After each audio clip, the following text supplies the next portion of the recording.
I paid off my parents' debt and gave them monthly upkeep for the past 8 years. But at their anniversary party, my dad gave all the inheritance to my elder brother, he announced. We raised a fool who only thinks he is the best son because he takes care of our bills. He does not deserve anything from us. So I dropped the bomb immediately and everyone was surprised. Hello. Thank you for your continuous support. This means a lot to us. If you enjoy the stories we share, kindly subscribe to this channel. It will be great if you can leave a comment on which city you are watching from. We might just give you a shout out in our next story. Today's special shout out goes to Carolyn from Illinois, USA. We are glad you enjoy our stories. Now let's dive into the details of today's story. The burden of the checkbook in my back pocket felt heavier than usual as I parked my car in front of my parents' house. 8 years. 8 years of writing those checks, signing my name on the dotted line, watching my bank account shrink like a deflating balloon. I'd paid off their house debt, every penny of it, down to the last cent, and sent them monthly upkeep like clockwork. It wasn't just money. It was my time, my dreams, my sweat.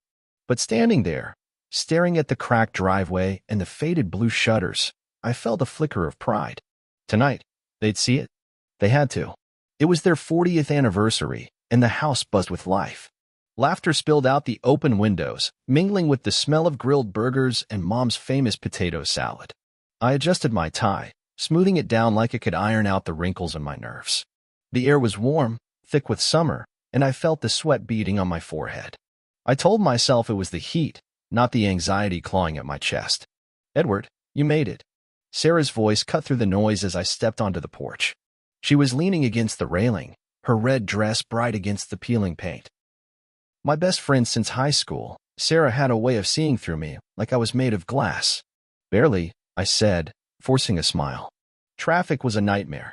She raised an eyebrow, her hazel eyes narrowing. Traffic? Huh? Or were you sitting in your car for 10 minutes, debating whether to turn around? I laughed, but it came out hollow. She wasn't wrong. I'd circled the block twice, my hands gripping the steering wheel so tight my knuckles turned white.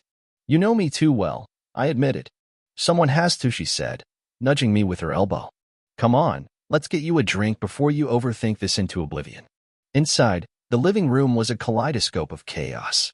Aunt Carol was arguing with Uncle Joe about politics, their voices rising over the clinking of glasses. Cousins chased each other around the coffee table, their sneakers squeaking on the hardwood. Mom was in the kitchen, her apron dusted with flour, barking orders at my sister-in-law, who looked like she'd rather be anywhere else. And there, by the fireplace, stood Michael, my elder brother. He was holding court, as usual, his laugh loud and booming, his hands gesturing like he was conducting an orchestra. Everyone leaned in, hanging on his every word. He hadn't changed, same crooked smile, same effortless charm. But his eyes flicked to me for a split second, and I saw it, the flicker of amusement, like I was a punchline he hadn't delivered yet. Edward, Mom called, waving me over. You're late. Help me with these trays. I nodded, crossing the room, but her words stung. Late. Always the afterthought. I remembered being 10 years old, standing in their kitchen, watching her fuss over Michael's report card. Look at these grades, Edward, she'd said, holding up his B's like they were gold medals. My straight A's sat on the counter, untouched. I carried the trays to the dining room, their heft grounding me. I told myself it didn't matter. I wasn't here for Michael. I was here for them. For Mom and Dad. For the family. I'd done everything right. Paid their bills, kept the lights on, made sure they didn't lose this house. They had to see that. Edward, you look tired, Mom said, as I set the trays down. Her voice was soft, but there was an edge to it, like she was diagnosing me.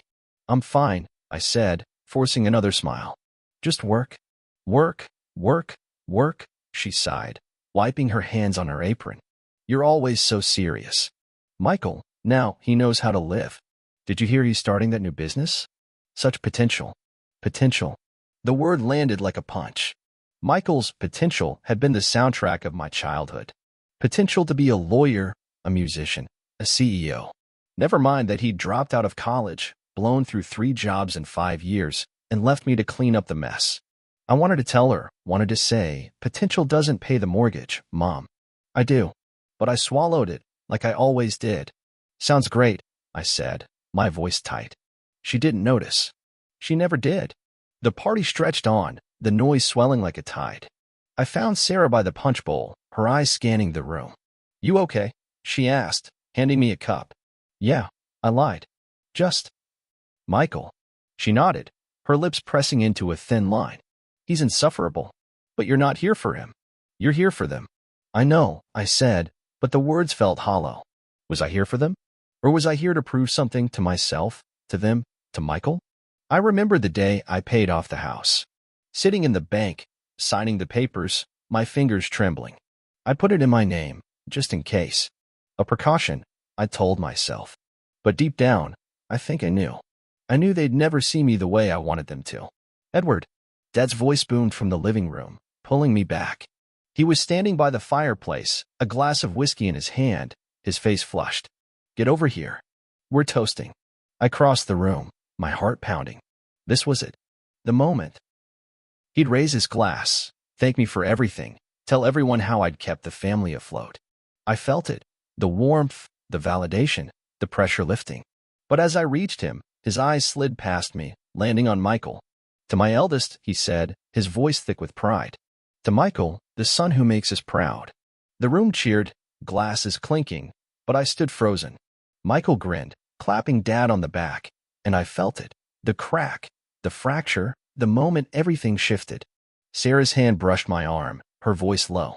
"Edward, breathe." But I couldn't. Not yet. Because I knew, deep down, that this wasn't the end. It was just the beginning. The room spun, a blur of faces and clinking glasses, but all I could hear was Dad's voice, echoing like a gunshot. "To Michael, the son who makes us proud." The words sliced through me, sharp and clean, leaving a raw, bleeding edge. I stood there, frozen, my cup of punch trembling in my hand. The liquid sloshed, red and sticky, and for a moment, I thought I might drop it, watch it shatter on the hardwood like everything else in my life. The cheers erupted, loud and jarring, like a flock of crows taking flight. Aunt Carol clapped, her bracelets jangling. Uncle Joe raised his glass, his laugh booming. Michael stood beside Dad, his crooked smile wider than ever, his eyes glinting with something I couldn't name, triumph, maybe, or amusement. He clapped Dad on the back, and the sound was like a slap, sharp and personal.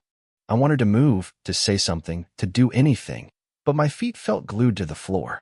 Sarah's hand was still on my arm, her grip tightening, but her voice sounded far away, like she was shouting through water. "Edward, breathe," she said, but I couldn't. Not yet. Because the weight of it, the weight of 8 years, of every check, every late night, every dream I'd buried, was crashing down, and I didn't know if I could carry it anymore. Then Dad spoke again, and the room tilted. "We've got an announcement," he said, his voice thick with whiskey and pride. He raised his glass higher, his eyes sweeping the room, but they didn't land on me. They never did.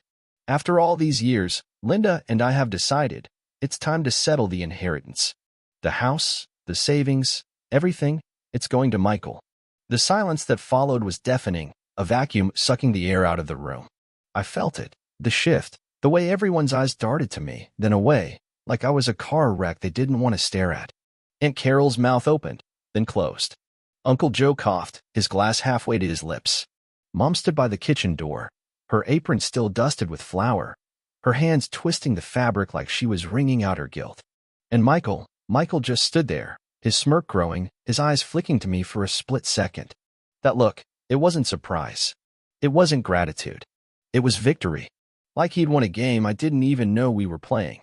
"Edward," Sarah whispered, her voice urgent now, but I couldn't hear her. Not over the noise in my head, the roar of blood in my ears, the memory of every moment I'd sacrificed for them. I remembered the day I paid off the house, sitting in the bank, my fingers trembling as I signed the papers. I remembered the nights I'd stayed late at work, the weekends I'd skipped, the vacations I'd never taken. I remembered the way Mom's voice softened when she talked about Michael's potential, the way Dad's eyes lit up when Michael walked into a room. And I remembered the checkbook in my back pocket, the burden of it, the way it had become a part of me, like an extra limb I couldn't amputate. Then Dad spoke again, and it was like he'd lit a match and tossed it into the gasoline-soaked wreckage of my life. "We raised a fool," he said, his voice dripping with disdain, "who only thinks he's the best son because he takes care of our bills. He doesn't deserve anything from us." The room gasped, a collective intake of breath, but I didn't hear it. I didn't hear anything except those words, looping in my head, over and over, like a broken record. A fool doesn't deserve anything. I felt it. The crack, the fracture, the moment everything snapped. I didn't remember deciding to stand. Before I knew it, I pushed Sarah's hand away, set my cup down, and stepped forward.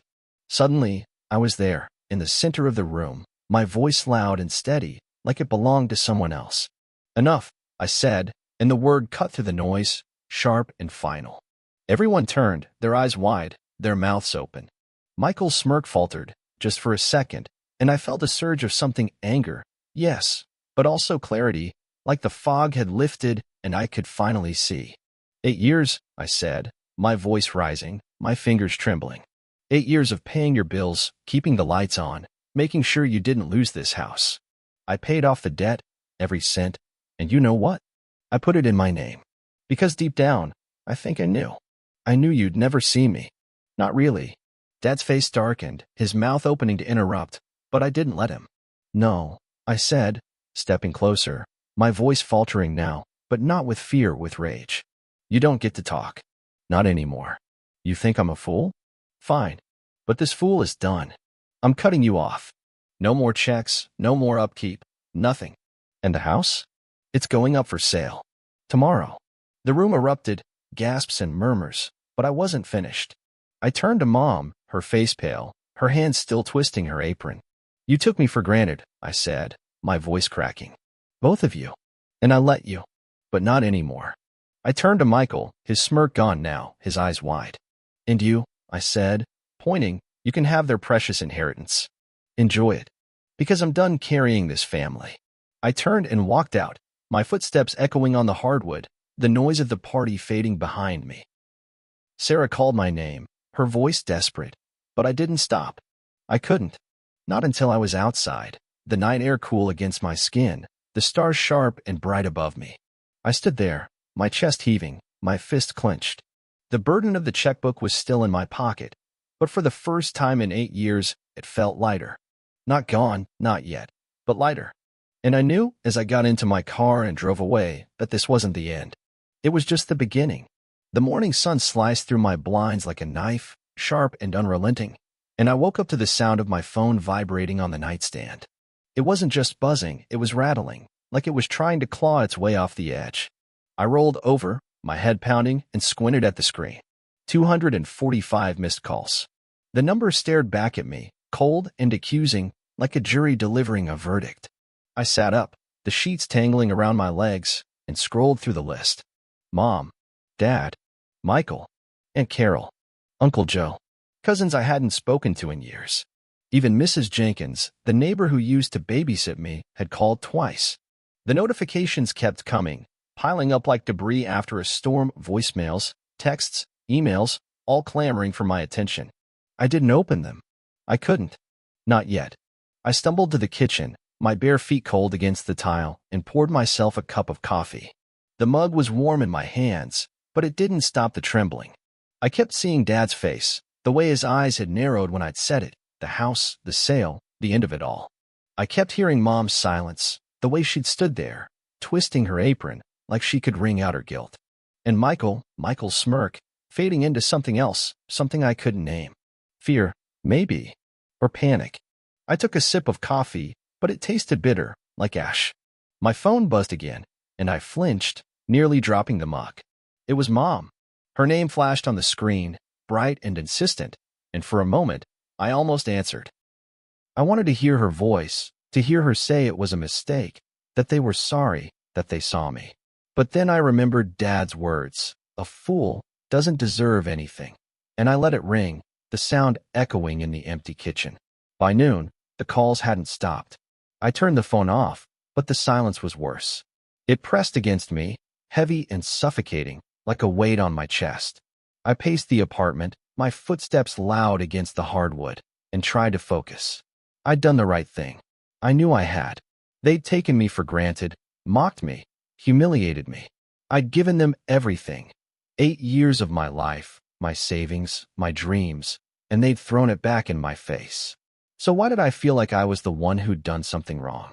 I remembered the day I started paying their bills. I was 25, fresh out of grad school, my first paycheck itching to be spent. Mom had called, her voice trembling, saying the bank was threatening to foreclose. "We're going to lose the house, Edward," she'd said, and I'd heard the fear, the desperation. I'd written the check that night, my fingers steady, my heart racing. It was just one payment, I'd told myself. Just one. But one turned into two, then 10, then years. I remembered the nights I'd stayed late at work, the weekends I'd skipped, the vacations I'd never taken. I remembered the way my savings account dwindled, like water draining from a cracked bucket. And I remembered the checkbook in my back pocket, the burden of it, the way it had become a part of me. The doorbell rang, sharp and jarring, and I froze. I peered through the peephole, my heart pounding, and saw Mom standing there, her face pale, her eyes red. She was holding a casserole dish, her fingers trembling, and for a moment, I almost opened the door. But then I remembered Dad's voice, Michael's smirk, and I stepped back, my breath hitching. She rang again, then knocked, her voice muffled through the wood. "Edward, please," she said. "We need to talk." "You owe us that much." I owed you? The words hit me like a slap, and I clenched my fists, my nails digging into my palms. I owed them nothing. Not after last night. Not after everything. I waited, silent, until her footsteps faded, the casserole dish left on the porch like an offering. I called Sarah, my fingers still trembling, and she answered on the first ring. "Edward," she said, her voice steady, grounding. "I was hoping you'd call." "I don't know what to do," I said, my voice cracking. "They won't stop calling. Mom showed up with a casserole, like that's going to fix it. And I keep thinking, maybe I went too far. Maybe selling the house is too much." "Edward," she said, her tone firm, "you didn't go too far." "They did. They humiliated you, mocked you, after everything you've done. You have every right to set boundaries." "But they're my parents," I said, my voice breaking. "What if I'm punishing them too harshly? What if I'm the one who's wrong?" "You're not," she said, and I could hear the anger in her voice, sharp and protective. "They took you for granted. They let Michael walk all over them, and they let him walk all over you. You're not punishing them. You're protecting yourself." I wanted to believe her. I did. But the remorse was there, gnawing at me like a rat chewing through wires. I remembered Mom's face last night, the way she looked at me like I'd betrayed her. I remembered Dad's silence, the way he'd refused to meet my eyes. And Michael, who'd called 3 times, leaving voicemails I hadn't listened to. I could guess what they said. Fake apologies, promises to share the inheritance, anything to get me back in line. I turned my phone back on, and the notifications flooded in. Michael's voicemails were the worst. "Edward, come on," he said, his voice smooth, like honey laced with poison.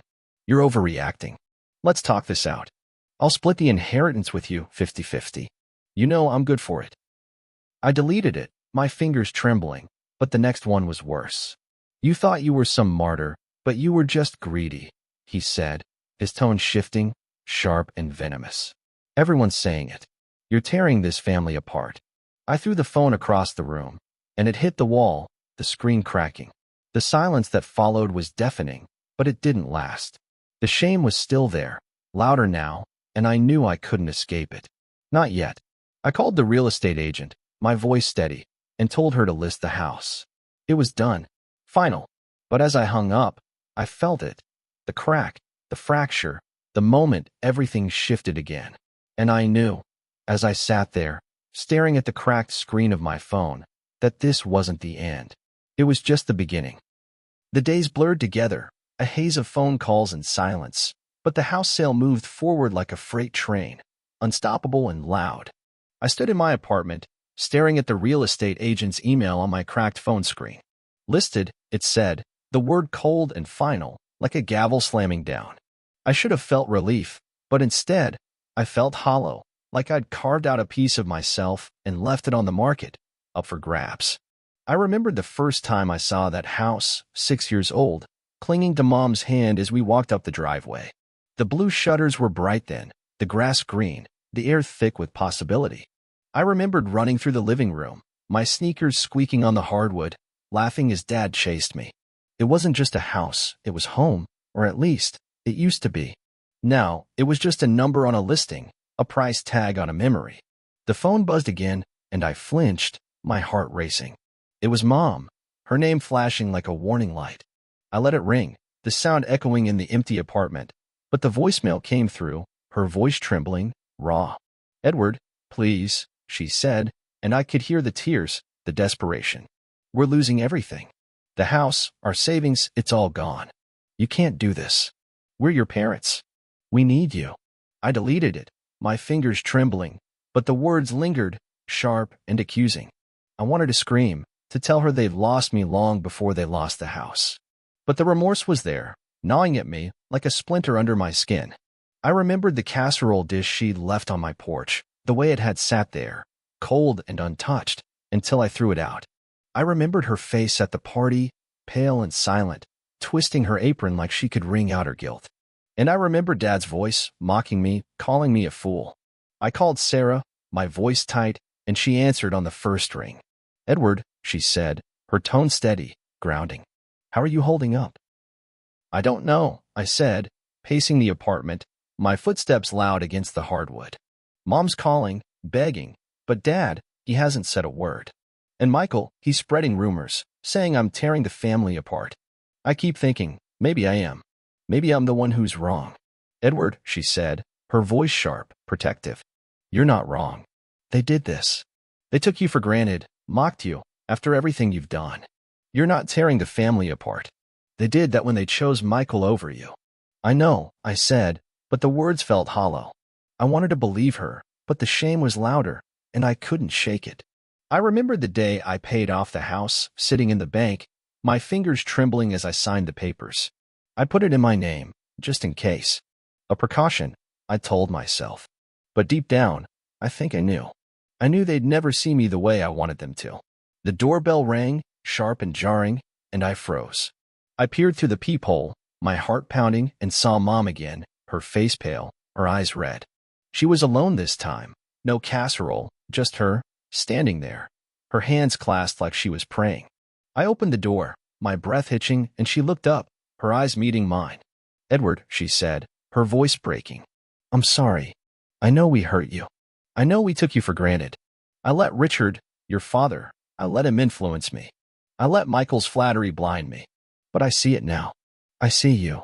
Please, don't sell the house. It's all we have left." I stood there, silent, my chest constricting.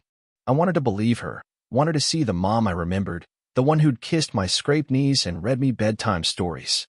But then I remembered the party, the way she'd stood there, silent, while Dad mocked me. I remembered the years of silence, the way she dismissed my sacrifices, the way she'd praised Michael's potential like it was gold. "I'm sorry," I said, my voice steady, but my fingers were trembling. "But it's done. The house is listed. And I'm done, too. I can't keep carrying this family." She started to cry, her shoulders trembling, but I closed the door, my heart pounding. I leaned against it, my breath ragged, and listened to her footsteps fade, the sound echoing in the silence. The next day, I got a call from Aunt Carol, her voice sharp, accusing. "Edward," she said, "you're breaking your mother's heart. Your father, he's furious. He's saying you're vindictive, heartless. Everyone's talking about it. The neighbors, the cousins, they're all saying you've gone too far." I hung up, my fingers trembling, but the words lingered, sharp and venomous. I wanted to scream, to tell them they didn't know, they didn't see. But the remorse was there, louder now, and I couldn't escape it. Then came the twist, the moment everything shifted. I was sorting through my emails, my eyes burning, when I saw it, a message from the bank, flagged as urgent.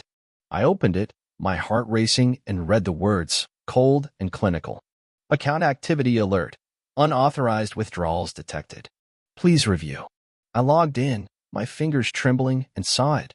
The savings account, the one I'd used to pay their bills, drained. Thousands of dollars, gone. I scrolled through the transactions, my breath hitching, and saw the name, Michael. He'd been taking money, month after month, year after year, while I'd been paying their bills. He'd been draining them, draining me, and they'd let him. I sat there, staring at the screen, my chest constricting.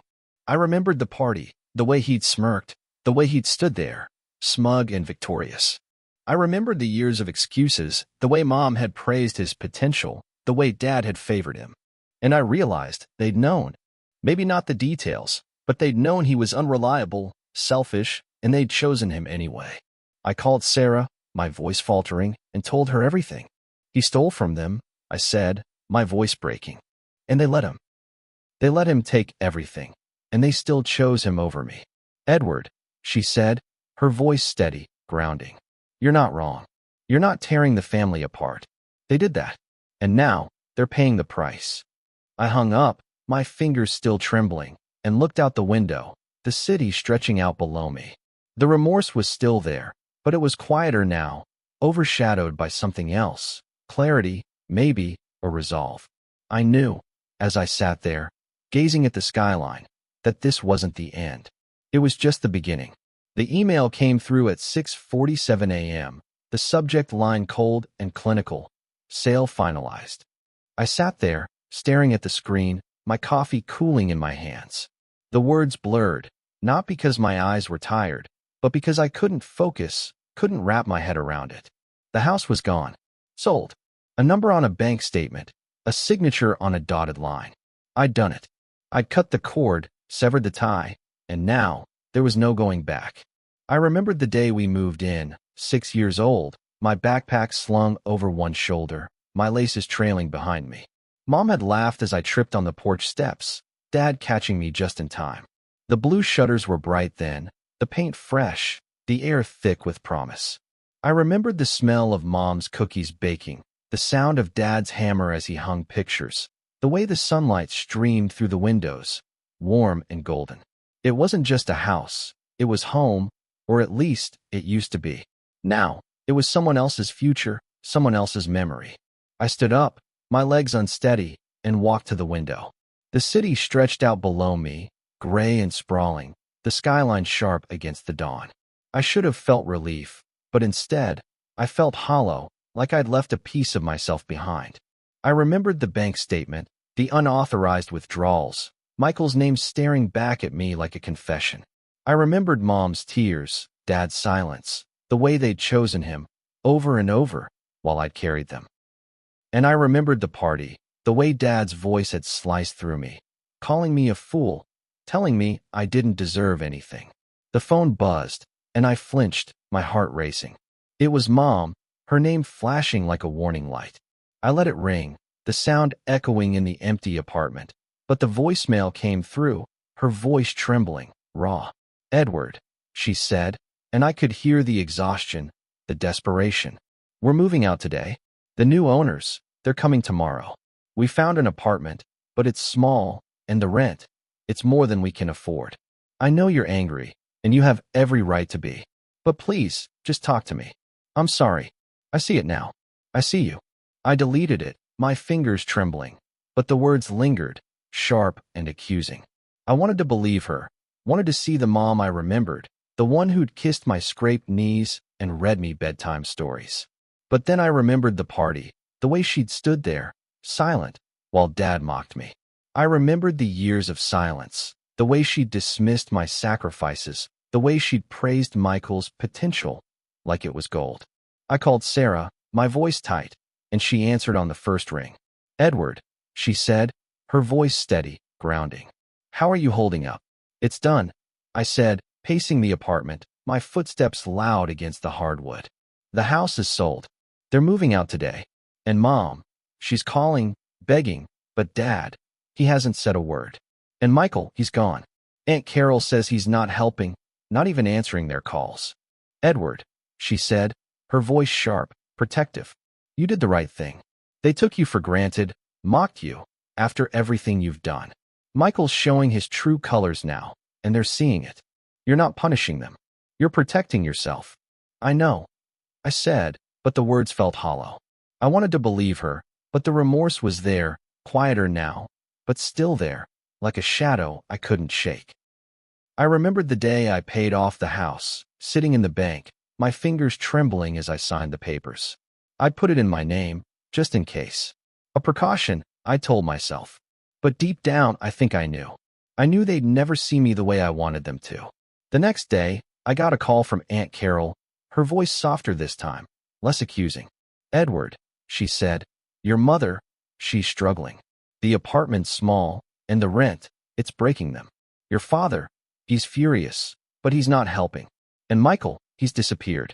No one's seen him. I know you're angry, and you have every right to be. But she's sorry, Edward. She sees it now. She sees you. I hung up, my fingers trembling. But the words lingered, sharp and bittersweet. I wanted to scream, to tell them they didn't know, they didn't see. But the remorse was there, quieter now, overshadowed by something else. Clarity, maybe, or resolve. I remembered the bank statement, the unauthorized withdrawals, Michael's name staring back at me like a confession. I remembered the years of excuses, the way Mom had praised his potential, the way Dad had favored him. And I realized they'd known. Maybe not the details, but they'd known he was unreliable, selfish, and they'd chosen him anyway. I looked at the bank statement again, the proceeds from the sale staring back at me, a number on a screen. I could have kept it, hoarded it, let it sit there like a trophy. But instead, I made a call, my voice steady, and opened a new account. I transferred the money, my fingers trembling, and started a business, a small one, nothing grand, but mine. I found a new apartment, too, a place with sunlight and space, a fresh start. I called Sarah, my voice lighter now, and told her everything. I'm starting over, I said, my voice faltering. A business, a new place, it's mine. And I sent them something, anonymously. A month's rent. I knew it wasn't much, but I couldn't let them think I was coming back. Not yet. Edward, she said, her voice steady, grounding. You're not wrong.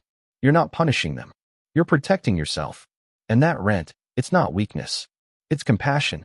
You're allowed to care, even from a distance. I hung up, my fingers still trembling, and looked out the window, the city stretching out below me. The remorse was still there, quieter now, but the resolve was louder, and I knew, as I stood there, gazing at the skyline, that this wasn't the end.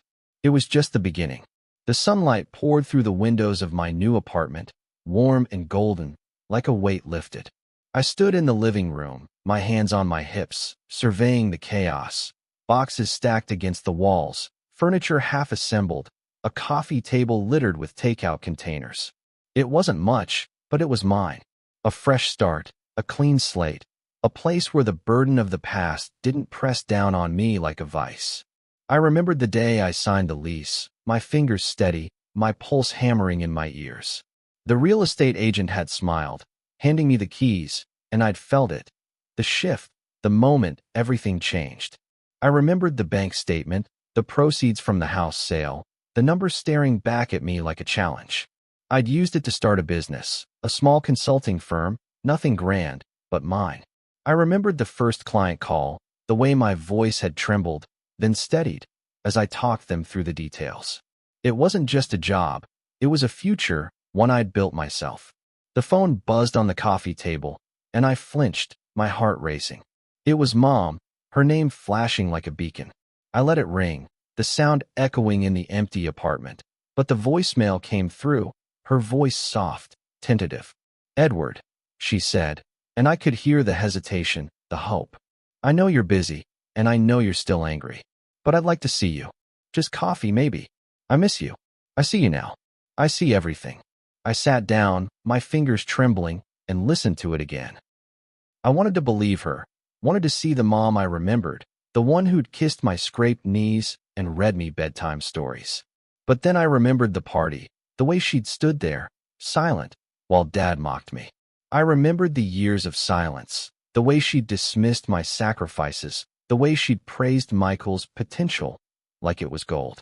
And I remembered the bank statement, the unauthorized withdrawals, Michael's name staring back at me like a confession. I called Sarah, my voice tight, and she answered on the first ring. Edward, she said, her tone steady, grounding. How's the new place? It's coming together, I said, pacing the apartment, my footsteps loud against the hardwood. But Mom, she's calling, asking for coffee. She says she sees me now, but I don't know. I don't know if I can trust her. Edward, she said, her voice sharp, protective. You don't owe her anything.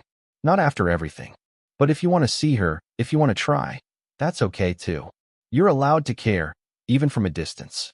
Just set boundaries. Protect yourself. I know, I said, but the words felt hollow.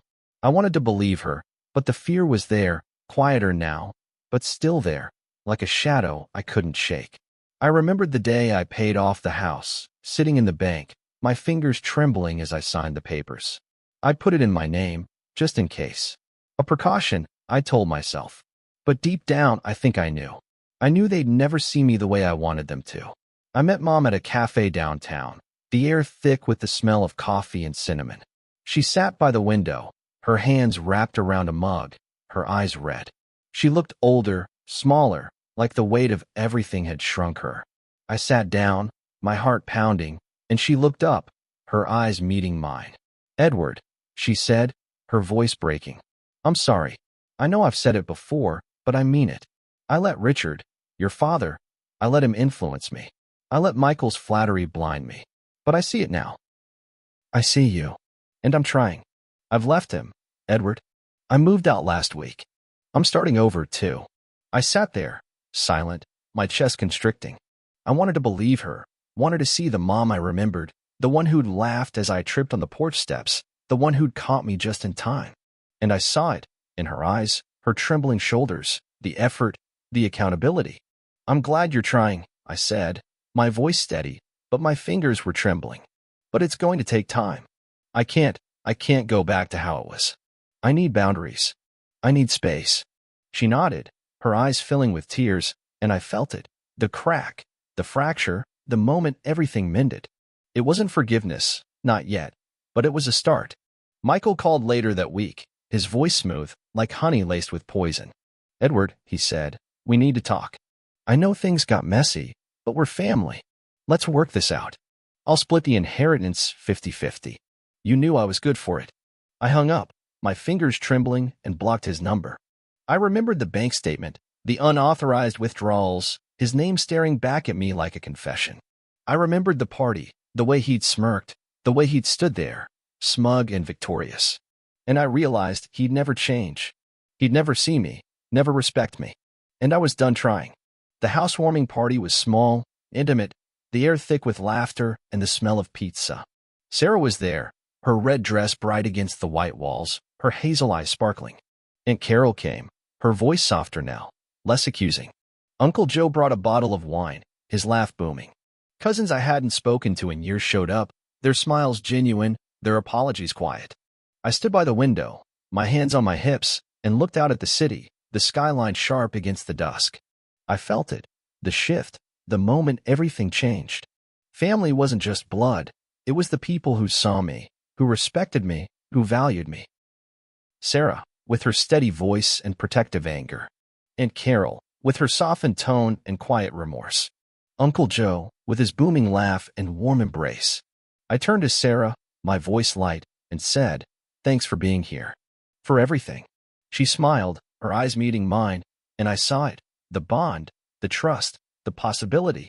"Always," she said, and I felt it, the crack, the fracture, the moment everything mended. I looked out the window again, the city stretching out below me, and I knew, as I stood there, gazing at the skyline, that this wasn't the end. It was just the beginning. Hey listeners, Edward's story just wrapped up, pretty powerful, right? It's all about setting boundaries and finding the people who truly see you, not just what you can give. If Edward's journey hit home, drop a comment below. Have you ever had to set boundaries with family or redefine what family means to you? We'd love to hear your story. Don't forget to hit that like button if you enjoyed the audio, and subscribe for more stories on resilience and chosen family. Looking for more like this? Remember, your worth isn't what you give, it's who you are. Let's connect and grow together, starting right here in the comments. See you there.